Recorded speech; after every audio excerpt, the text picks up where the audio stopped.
Welcome to another exciting episode of the Business of Digital podcast, featuring your hosts, Matt Siltala and Dave Rohr. Hey guys, excited to come to you with another one of these Business of Digital podcasts. And today what we're going to be talking about is Instagram metrics. And so before we really jump into it, let's say hello to Dave. Hey Dave. Hello. Small child is making noise. Hey, it's all good. People listen to us not for how perfect this podcast is, but for the information we share, right? Yes. All right, so what I wanted to do, I'll just go ahead and jump into it because I was telling Dave I received an email, just a random, cold call type spam from, for those of you that don't know the other part of me, my other identity besides online marketing is I do a lot of photography. I have a Instagram.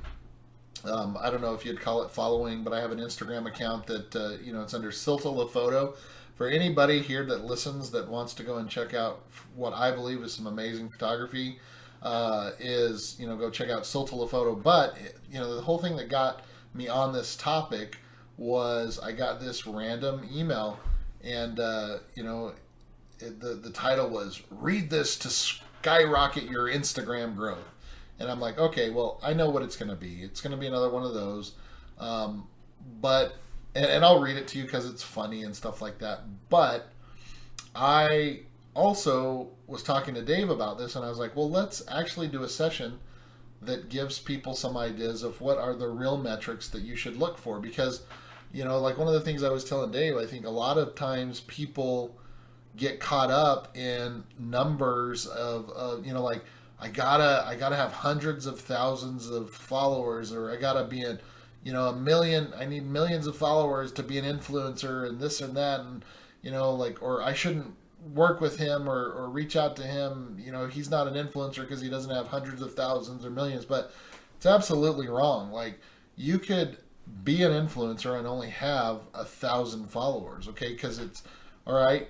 You may have someone that has 1 million followers or hundreds of thousands, but they get, again, I don't know whether it's all bot or what it is, but if you don't have any kind of engagement, or if you're not connecting with your followers and things like that, and you don't have any kind of like that community built up, then I'm gonna want the person that has 1,000 followers that will actually go out and do what they say and will buy stuff from them versus, someone with more or bot influence. Anyway, we'll get into all that in a second, but this letter I got was really funny. So it's all, "I think your Instagram profile has much growth potential. Having 163 likes on average and 856 followers is quite something." It's funny because this is just my side thing. I haven't even tried to grow this account. This is just something that I do and I love, and it's really, I've had so many people say, "Hey, where can we find your photography?" And so I actually just threw it up there just so I could have that for people. But anyway, it's all because of that. I messaged you to give you some tactics. To start, here are a few initial tips for your account. Be sure your uploads have similar topic. This means you should aim to post similar type of pictures that match your account. It also means that your uploads should be in your theme.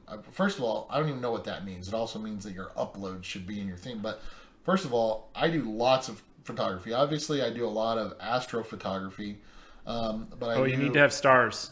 I saw a picture without stars in it. Yeah.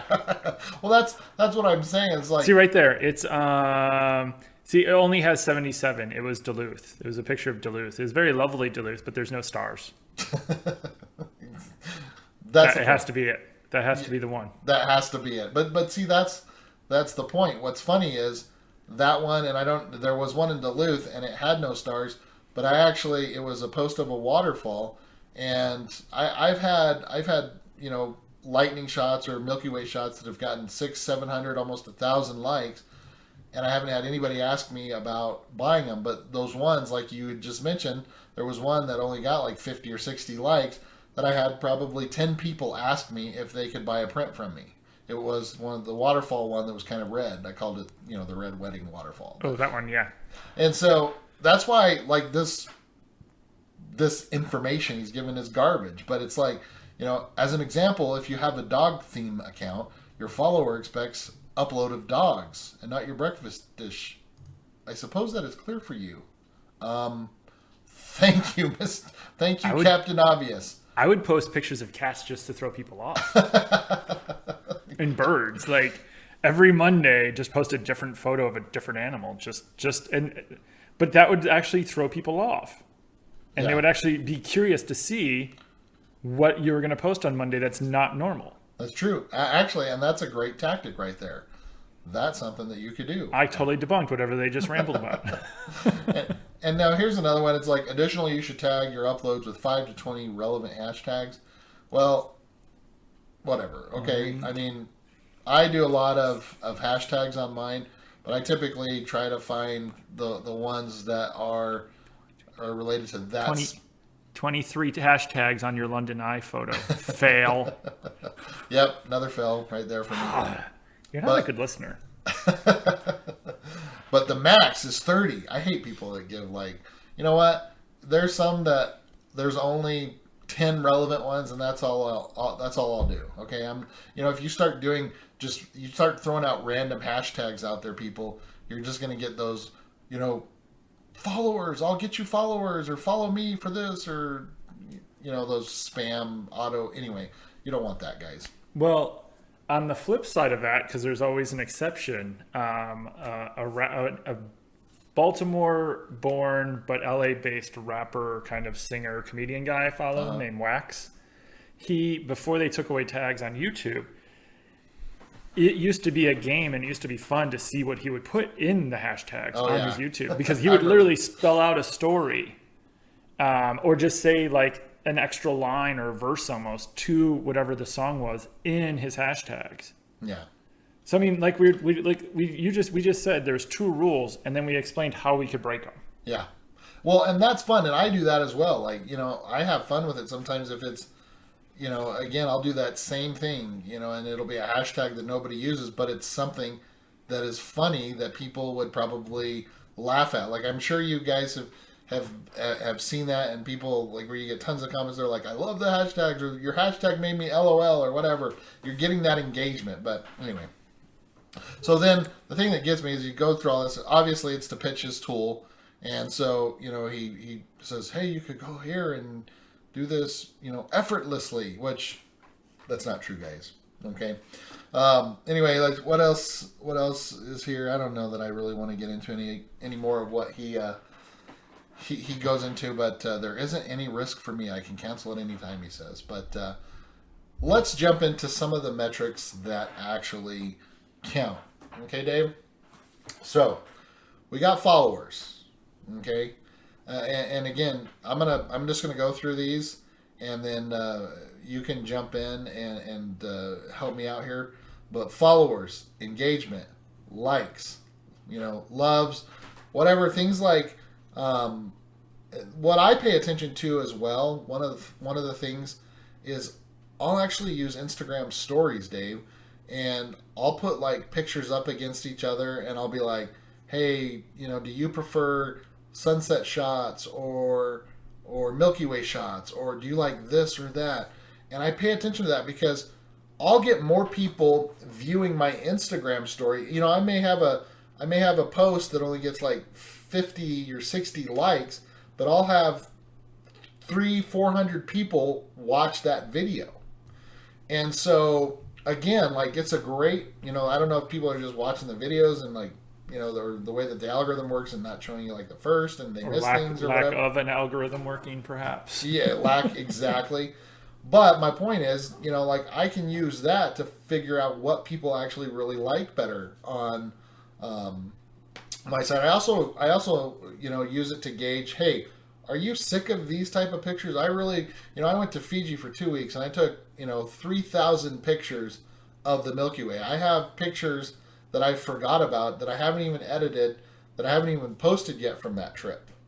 And so, I've posted out there, but again, for me, it comes down to, okay, I have less than 1,000 followers, but I haven't really been trying to grow this.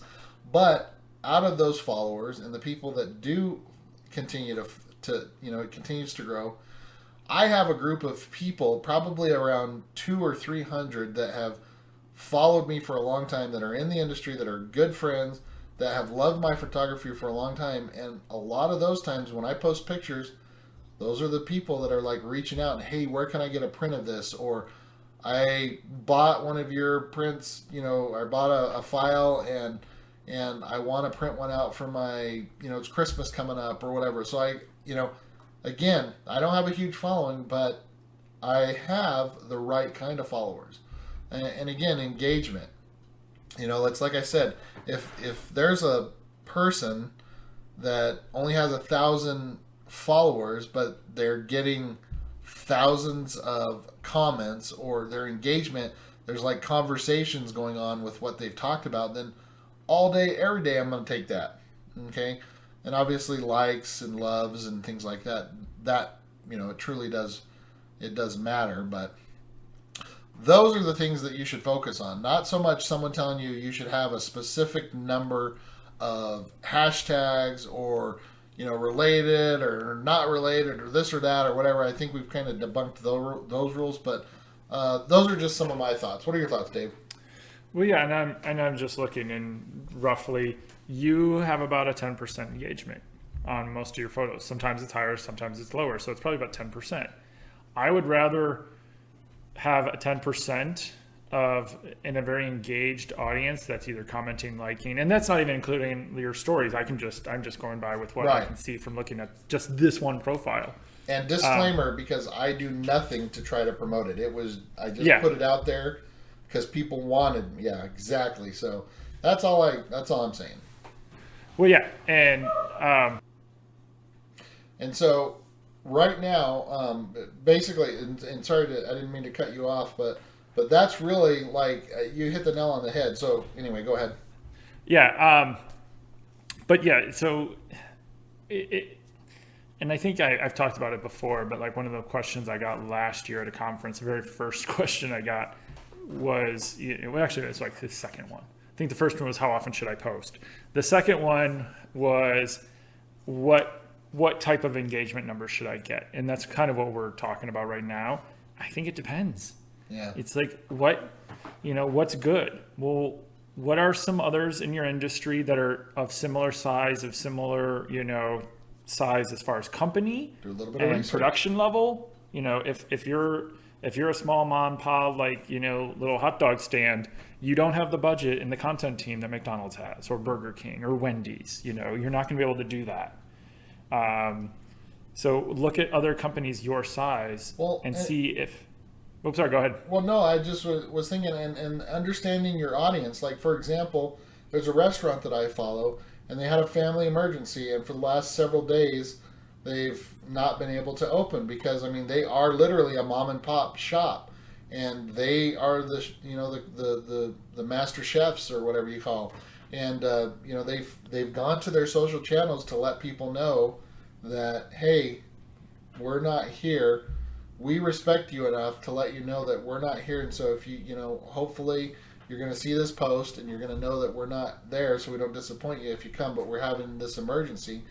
And the engagement that they get on that in the community, and everybody like, hey, can I help out? And how you doing? And this and that. Like, to me, like, they understand their audience. They understand, that's the kind of engagement that I want. That's the purpose of these social media channels. Like, again, like, you're letting people know what's going on, but also you're using them for it's just the community. Like, you're using it for its purpose, and those are kind of my thoughts there. I didn't really mean to cut you off on that if you got something else. No, well, no, and like you do, I think I've seen other people that I follow doing similar things. Using the Porsche was doing something really cool, and sometimes I look at theirs, and I follow like small brands, large brands, people, influencers. I follow such a wide variety of people.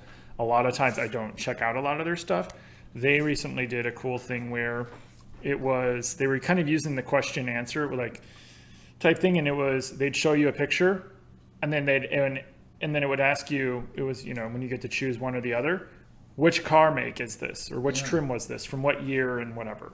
And I'm sure they got tons of engagement, especially from those that are really fanatical about Porsches. And they could have done it with, a lens for you and photographers. Well, you made me think about something. What about those metrics that you can't really measure? For example, PhotoPills is one of the accounts that I follow. PhotoPills, it's an app, and it's great for photographers. It's probably one of my favorite, most used apps for photography, especially. It does so much stuff like I don't even have time to get into. But what they do in their Instagram stories is they share. It'll probably be and I actually am using this as a case study in an upcoming presentation that I'm giving at a conference. But they'll do like 7 or 8 different images that are walking people through how to do specific things. Like, oh, you want to shoot a lunar eclipse, or you want to know how to do star trails, or you want to know how to do this or that. They basically will walk you through it. And so I can't tell you how many times like I've screenshotted something from them and just used it later on, and I've shared it with someone, and then they're like, "Where did you get that?" And I'm like, "Oh, it's an app that I use, PhotoPills." And they're like, "Oh, I need to get that." And it's a $10 app. And so in the app, in the world of free and 99-cent apps, $10 is a lot of money, and I would pay it all day long. And everyone I send it to, they download it as well. And so how do they gauge that as a metric with me? And so the fact is they're just doing it, and that kind of stuff just happens just based on you being engaged and doing it. I don't know if that makes sense what I'm trying to say or not, Dave, but it's just one of those things where I don't know. For me, it's just one of those things where it's hard to gauge that, but it still is. It's a metric. I don't know, unforeseen metric, but yeah, and I think it all goes to, it depends on what your business goal is, and we can talk about what you should be at. Compare your followers and stuff to others. Is it even close? Take a look at your own content is what I always do, and think of it if you've ever done a content audit for your site, and you've we're kind of talking about that at PubCon, and I've talked about it in the past, and I think we've done a show on it. Maybe not. Perhaps we should. But just doing, any sort of audit, just look at your history and say, okay, when we post on Tuesdays, no matter what we post, it doesn't do well. Right. But on Thursdays, no matter what we post, it does well. Okay, well, maybe we should stop posting on Tuesdays. Well, you make a great point about like paying attention to that kind of stuff. So, for example, if you get like 1,000 times more engagement and more people commenting or sharing or using like your stories, for example, then maybe you ought to spend a little bit more time doing stories. And see, that's what I've kind of paid attention to lately, Dave. Like, I noticed that more people view and engage and comment and do the poll thing. They're more engaged in my stories than they are in my Snapchat ripoff. Yeah, I mean, hey, call it whatever it is, but there's actual more engagement on it. You know what I'm saying? Well, Snapchat shot themselves in the foot, but that's another topic too. But you know what I'm saying? So like, pay attention. Yeah. Okay, if I'm getting better engagement from one area of doing something, just like what you were alluding to, then focus on that, guys. And there was another thing I was following. I follow someone that kind of does some interesting sales stuff, and she was she's doing some sort of Instagram challenge right now. And so today, or last night or today, whenever she did it, she did a quick tutorial on how she does a certain effect on her Instagram, because she did a poll, and the poll told her which way to go, and then the next day she delivered it. So, awesome. For someone that's watching it, and you're like, oh, it gives me a reason to come back tomorrow to see is she going to do the one I want? And even if not, both of them were interesting to me. And that's so I actually followed her back, and she did it in stories, and she does a lot in stories. Perfect. But if you actually look at her timeline, or her main Instagram, she rarely posts. Huh. Like, it's very set up specifically for the very salesy stuff, but all of the personality, all of the fun is in the stories. Gotcha. And it makes sense because she actually came over and she started using Instagram long after she was already in Snapchat, and that's where I found her through some other people. But it's interesting that she almost does everything in stories. And if you were to look at her account you'd be like, oh, she has a lot of followers, but there's no engagement. She doesn't post very often. Oh no, she posts like, I think today I didn't even get through them all. There was like 20 something posts like on her stories. There was like 20 or more. Crazy. So I mean, she just posts a ton on there all the time, but it's only in stories, not on Instagram. So like we were talking about, if you're looking at someone, look at their followers, just looking at that stuff really doesn't tell you a lot. Maybe on Twitter, it's a little bit, there's not that kind of hidden stories, but for Snapchat and especially for Instagram now, you can have a huge following with no people engaging on your public posts, but you get tons of people engaging with your stories, and you have tons of people watching that no one has any sort of tool to look at.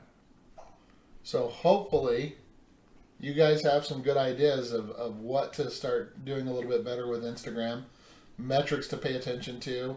I've kind of given you all my final thoughts, and that was a perfect way to wrap it up, Dave. So DJ with the hiccups in the background. Yeah. It's all good, man. So, well, thank you guys for listening. For Dave Rohr with Northside Metrics, I'm Matt Siltel with Avalanche Media, and look forward to having you guys back on another one of these shows. Bye, guys. Thanks.